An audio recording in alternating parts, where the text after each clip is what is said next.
Hello, আসসালামু আলাইকুম। Guys কেমন আছেন? আশা করি আমি ভালো আছি।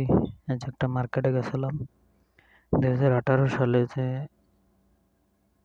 জিনিসের দাম ছিল একরকমের, সেই জিনিস আজ 25 সাল।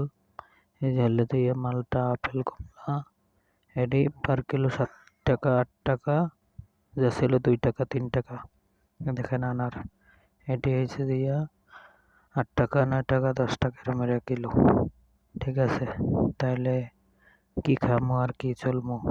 কোম্পানির স্যালারি তো যেভাবে যে দেয় সেটা নিয়েই হিসাব করতে করতে দিন শেষ।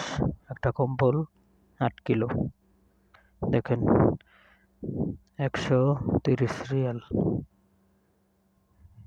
সৌদির 130 টাকা। ঠিক আছে, তো কেমনে চলবে আর কেমনে থাকবে এই পরিস্থিতির শিকার? সব জিনিসের দাম এভাবে আর কি চলে দিনকাল, আল্লাহ চালায়।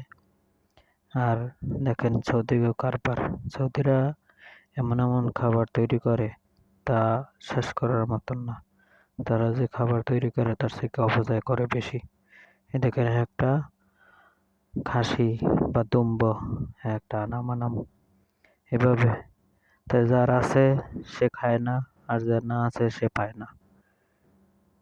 এটাই আর কি পরিস্থিতি। দেখেন, এটা একটা সৌদির বিয়ের আয়োজনের অনুষ্ঠান। দেখেন কত সুন্দর, কত জিনিস সাজাইছে। এভাবে আর কি চলে। তাই গরিব যে থাকে সে আজীবন থাকে। দেখেন এলে দিয়া খেজুর, এই 1 কিলো খেজুর, এই সৌদি আরবে ভালো একটা খেজুরের 1 কিলো খেজুরের দাম থাকে 10 থেকে 12 রিয়াল। তাই এখানে যদি 10 থেকে 12 রিয়াল কিনতে হয়, তাহলে আর কি থাকে? এই দেশে যদি এত দাম হয়।